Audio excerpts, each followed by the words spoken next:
Élégante gloire à toi, mon Jésus. Alléluia. Alléluia. Gloire à toi, Jésus. Alléluia. Alléluia.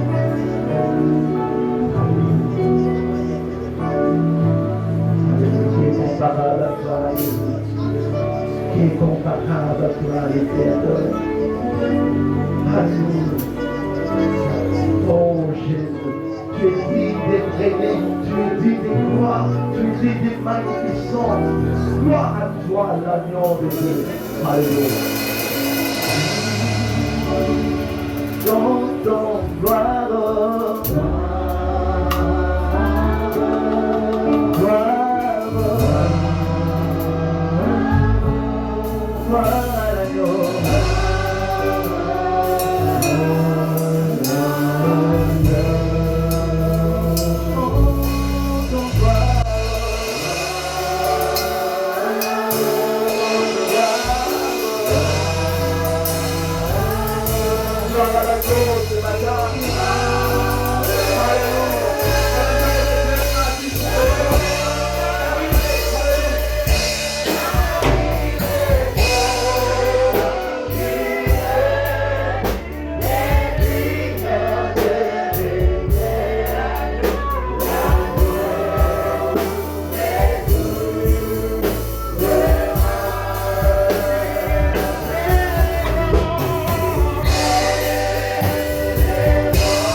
Alléluia. Nous restons ensemble, nous chantons ce cantique qui nous sera affiché au tableau pour la gloire de notre Seigneur.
prenons nos places et nous fixons nos regards encore et encore sur celui qui veut nous parler ce matin. Disposons nos cœurs pour t'écouter. Laisse que la parole de ce matin soit celle que nous avons décidé. Laisse que la parole de ce matin guérisse nos pieds. Laisse que la parole de ce matin nous fortifie. Ainsi nous avons prié au nom de Jésus et nous disons Amen.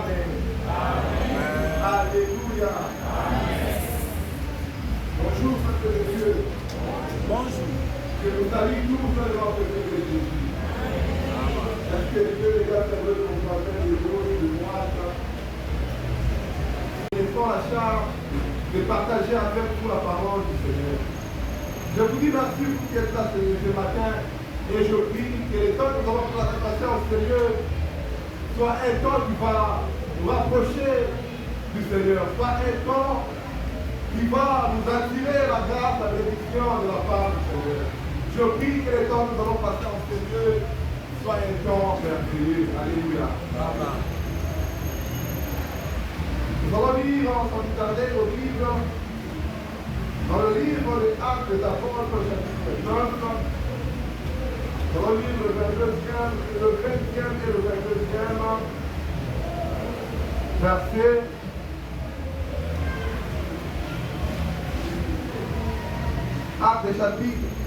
Actes des Apôtres, chapitre 9, verset 20 à 22.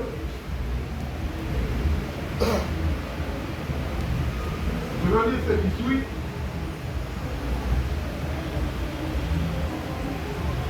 Et aussitôt il prêcha dans les synagogues que Jésus est le Fils de Dieu.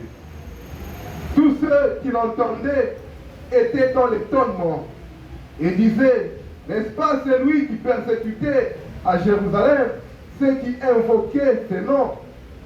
Et n'est-il pas venu ici pour les empêcher liés devant les principaux sacrificateurs? Cependant, Saul s'est fortifié de plus en plus et confondait les Juifs qui habitaient Damas, démontrant que Jésus est le Christ. Éphésiens 6.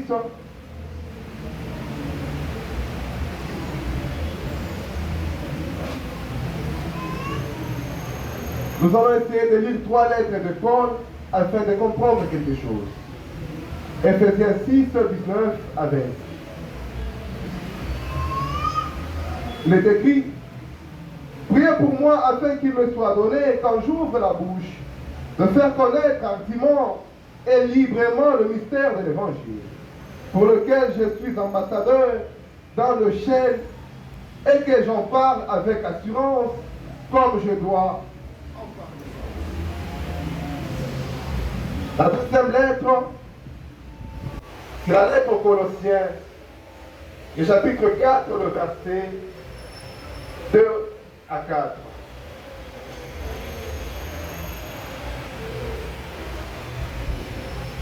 Colossiens, chapitre 4, le verset 2 à 4. Persévérez dans la prière, veillez avec action de grâce. Priez en même temps pour nous, afin que Dieu nous ouvre une porte pour la parole, en sorte que je puisse annoncer le mystère de Christ pour lequel je suis dans le chêne. Je voudrais qu'on comprenne ces 3 lettres.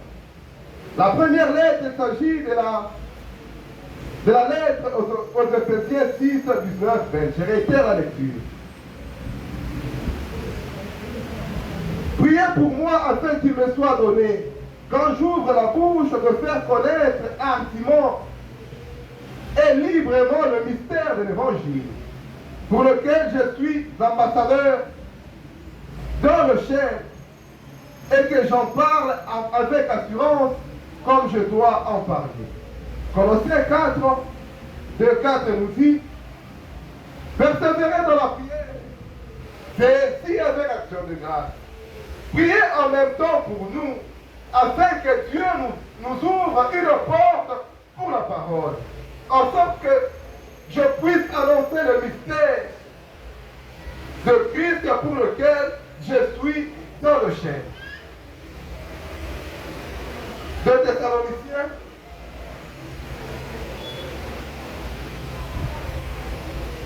Thessaloniciens 3, 1 à 2.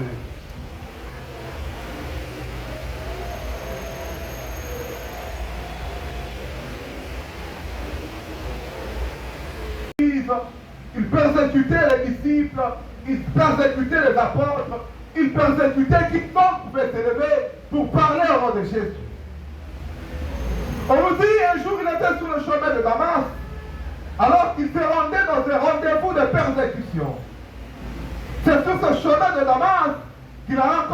Jésus.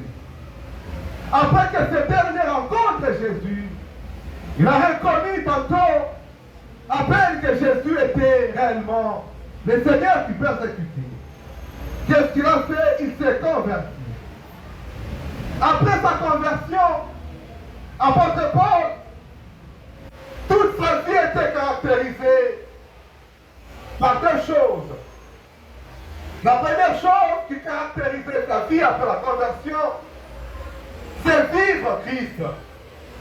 Qu'est-ce que cela veut dire, vivre Christ? Vivre Christ, cela veut dire que la vie d'apôtre Paul était une vie christocentrique. Sa vie était centrée et caractérisée par Jésus. Sa vie avait pour référence Jésus. Il ne pouvait rien sans Christ et Paul pouvait tout avec Christ.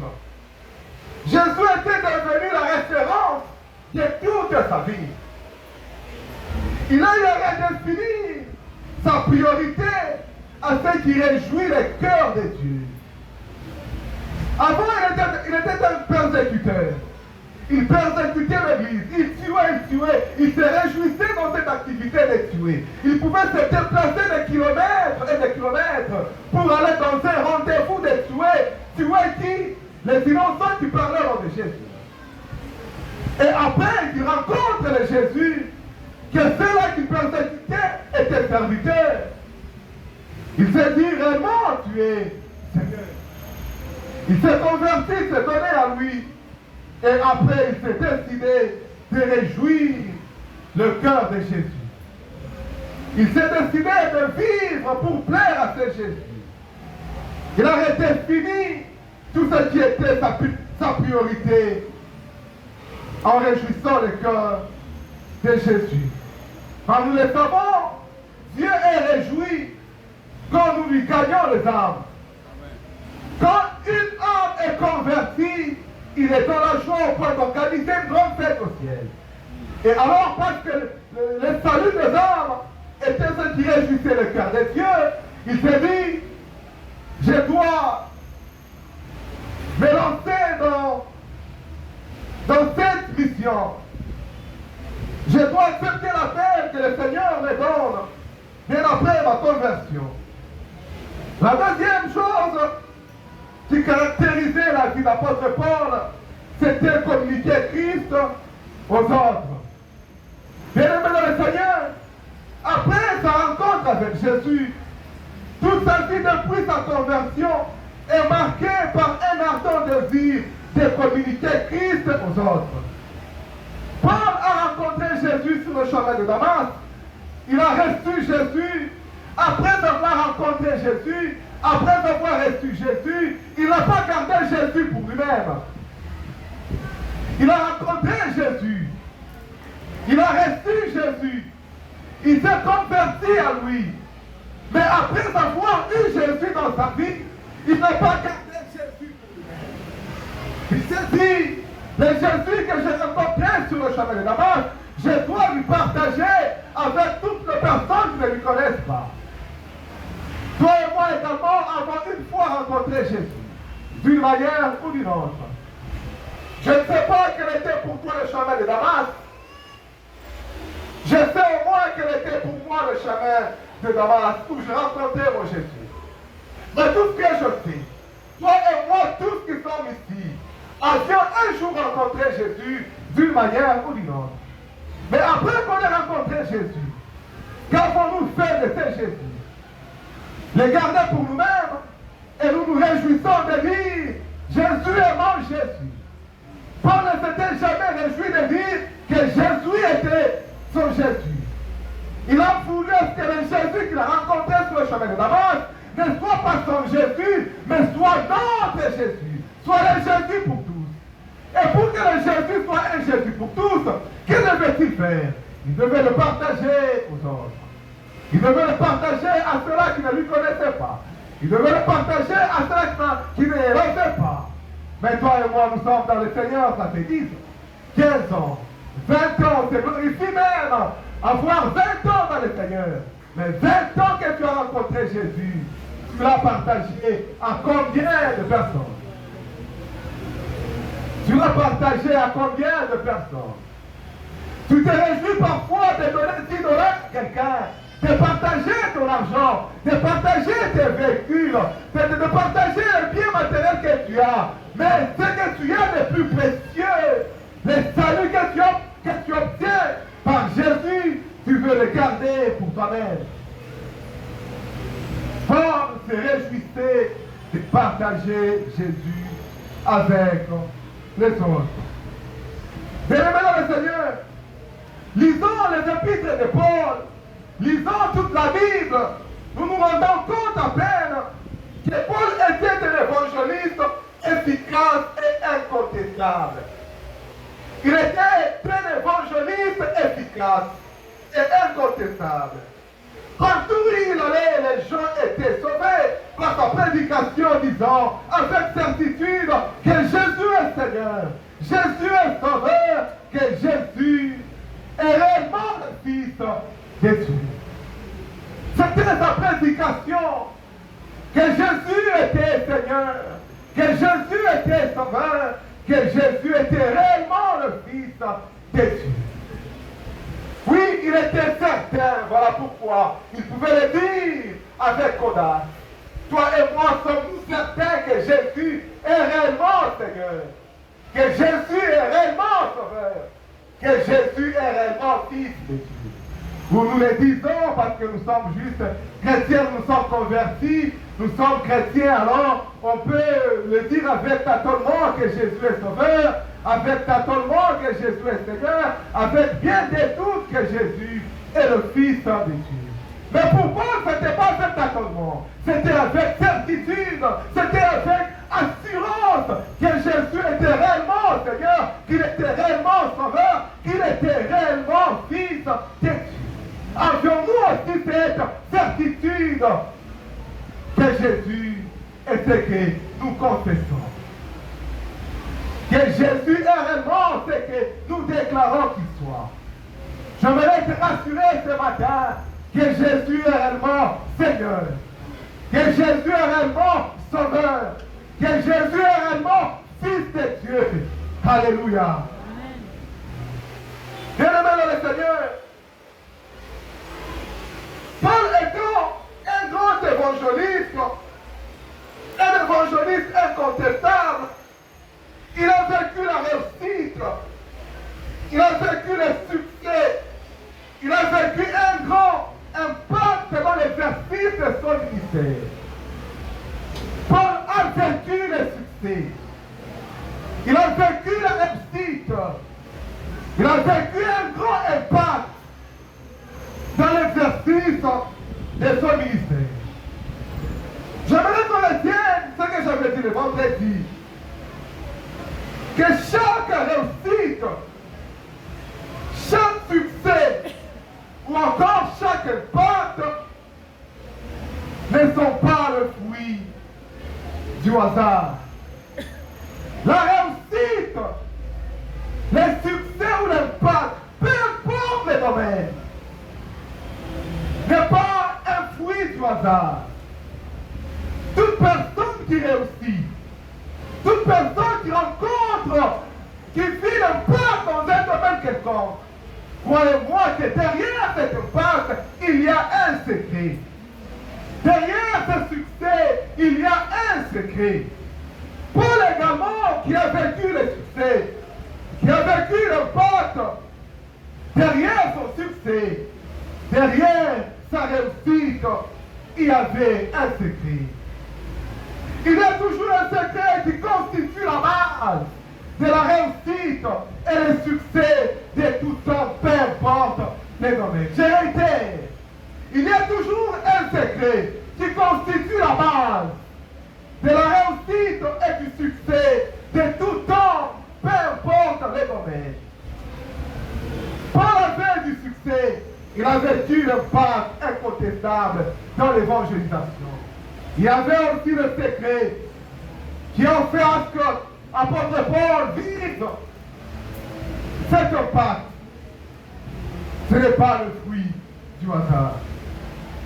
Et alors pour ce matin, je vais parler de 3 points qui figurent parmi plusieurs de ces secrets qui ont créé l'impact de son ministère. La première chose qui a fait que l'apôtre Paul puisse vivre l'impact dans l'exercice du ministère, c'est le Saint-Esprit. Bien-aimé dans le Seigneur, Paul reconnaissait la suprématie du Saint-Esprit dans l'exercice de son ministère. Paul reconnaissait, il était conscient de la suprématie du Saint-Esprit dans l'exercice de son ministère. Il savait laisser le rôle du Saint-Esprit au Saint-Esprit et se contenter de son rôle, celui de dire l'évangile. Il savait que dans le salut des hommes, il avait un rôle à jouer et le Saint-Esprit avait aussi son rôle. Il se contentait de laisser le rôle du Saint-Esprit au Saint-Esprit et de se contenter de se suffire de son rôle, de ce que lui doit faire. Qu'est-ce que lui devait faire? C'était de dire l'évangile. C'était de parler de Jésus. C'était de présenter Jésus à toutes les personnes qui ne lui connaissaient pas. Le Saint-Esprit nous aide et nous inspire lorsque nous avançons l'évangile.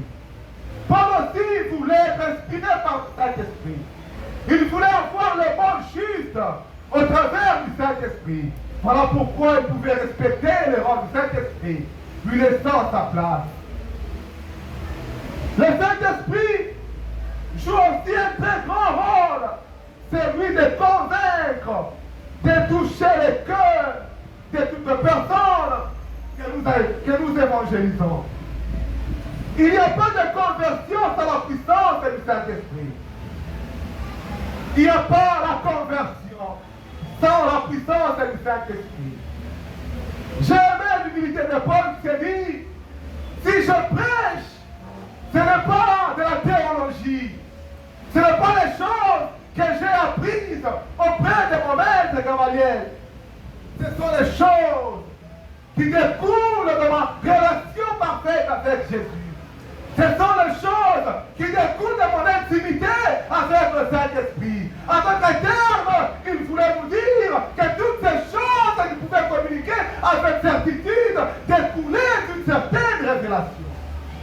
Or, il n'y a pas de révélation sans le Saint-Esprit. Qui va te révéler sinon le Saint-Esprit? Voilà pourquoi nous avons besoin du Saint-Esprit. Nous avons besoin du Saint-Esprit. Nous qui voulons gagner le temps pour Christ, nous qui descendons sur terre parler de Jésus, nous ne pouvons en rien nous en passer du Saint-Esprit. Quiconque veut aller évangéliser doit se rassurer qu'ensemble avec le Saint-Esprit, doit se rassurer le test du Saint-Esprit au Saint-Esprit et se contenter de ce que lui doit faire, sinon d'aller et de parler de Jésus. La deuxième chose, c'est la pluralité des compagnons d'œuvre. Je dis la pluralité des compagnons d'œuvre. Paul travaillait en équipe. Il avait le soutien de bon nombre de gens, hommes et femmes, qui est lui-même appelé compagnons d'œuvre. On nous parle de Barnabé, on nous parle de Silas, on nous parle de Timothée, de Tite, d'Apollos, de Damas, on nous parle de Damaris, on nous parle de Priscille, de Tryphène, on nous parle de bien des personnes qui composaient l'équipe de Paul. Jésus aussi ne travaillait jamais seul. Dès le début de son ministère, il a recruté les 12. La Bible me dit que Jésus avait 6 équipes des évangélistes qu'il envoyait sur le terrain. N'est-ce pas, on nous dit qu'il avait 12 disciples. Et les 12 disciples, il les envoyait 2 à 2 évangéliser. Si Jésus avait 12 disciples qu'il envoyait 2 à 2, cela veut dire Jésus avait 6 équipes. 6 équipes qu'il envoyait sur le terrain. Et la Bible nous témoigne qu'il revenait tout joyeux avec des témoignages qui sont été obéis par les esprits sur le terrain. 10 équipes que Jésus avait composées. Paul aussi avait ses compagnons d'œuvre qui lui soutenaient. Il avait les gens avec qui il collaborait. S'il lui pouvait être dans un point quelconque, il y avait d'autres personnes qui étaient ailleurs. Il s'était investi dans les autres. Il a eu à former les autres. Il s'est multiplié. J'aime la Bible qui dit, c'est en Genèse, il dit que chaque espèce se multiplie selon son propre espèce. Paul aussi, qui était évangéliste, d'homme, s'est multiplié en formant les autres afin qu'ils soient nombreux sur terre. Nous aussi, nous sommes si nombreux. Il y a les mamans qui se sont levées pour l'évangélisation. Il y a les papas qui se sont levés pour l'évangélisation. Il y a la jeunesse, il y a les cosines, il y a la chorale, nous sommes si nombreux. On peut aussi inonder cette ville de Kinshasa et parler de Jésus, coin et recoin. Alléluia.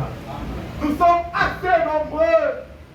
Il y a des gens que Dieu a béni financièrement, cette église, qui peuvent organiser des dîners à la maison. On peut avoir 5 dîners un samedi, ici, là-bas, et les voisins, les collègues, services sont là, et puis un Pierre est appelé pour parler de Jésus. Les âmes seront gagnées en désordre et pour la gloire du Seigneur. Alléluia. Et la troisième chose, qui est notre point fort, c'est la dépendance au moyen de la prière.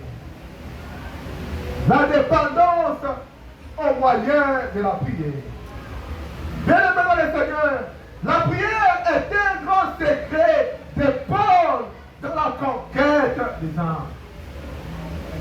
La prière était un plus grand secret de Paul dans la conquête des âmes.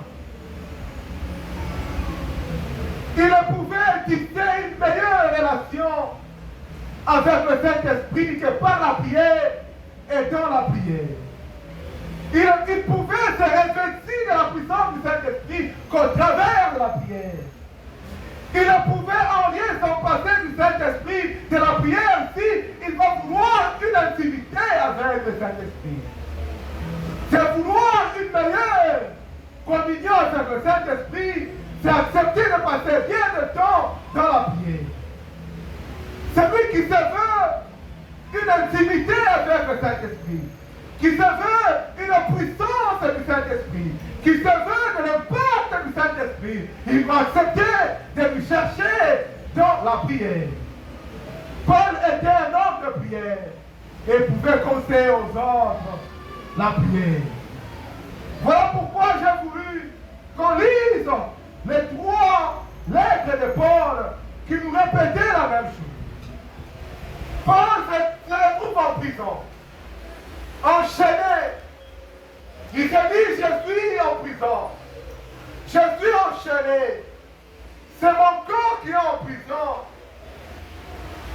La mission que le Seigneur m'a confiée n'est pas en prison. Moi, Paul, je suis en prison. Que la prison n'est pas pour moi une excuse pour ne pas parler de Jésus.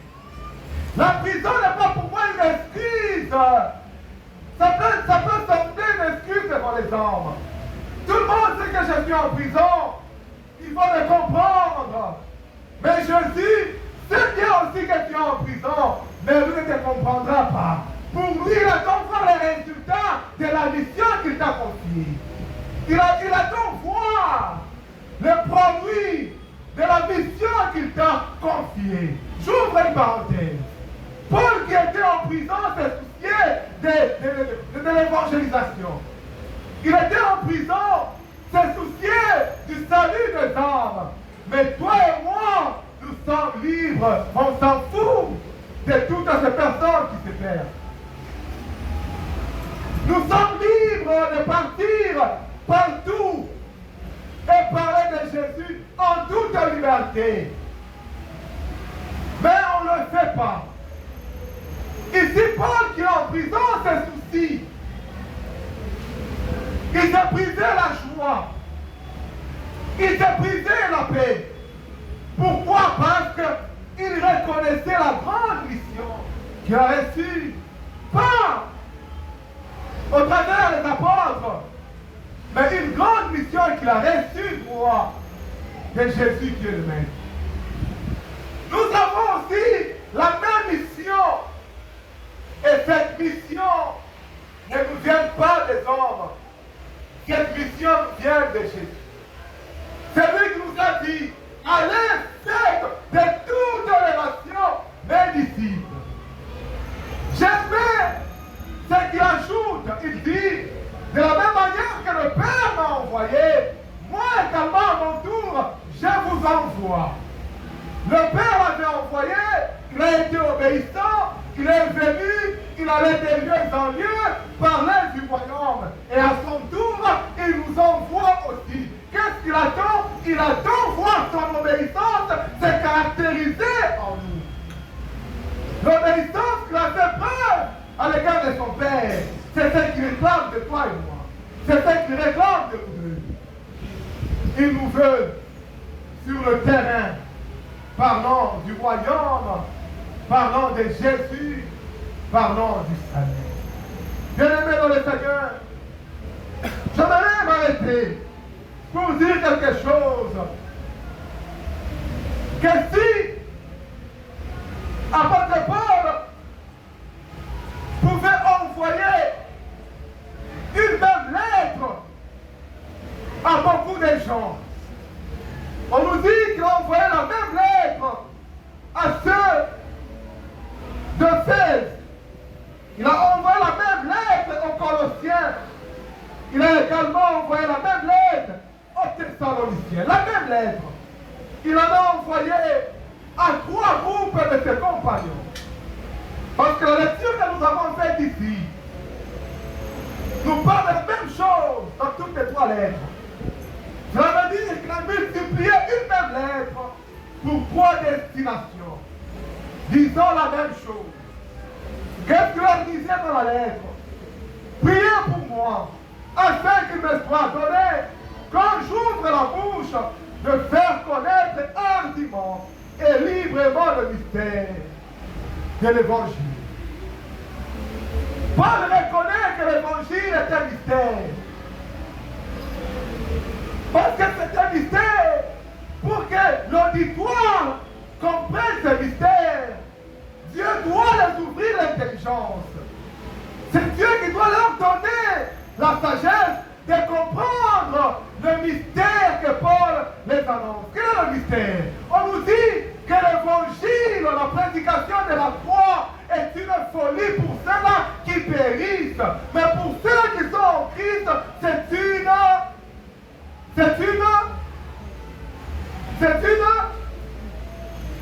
une puissance. On nous dit, la prédication de la foi est une folie pour ceux qui périssent. Mais pour nous, enfants de Dieu, c'est une puissance.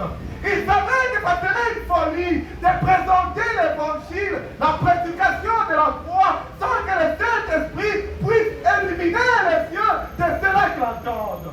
Voilà pourquoi il a dit, quand j'ouvrirai ma bouche, que le Seigneur me donne les mots justes.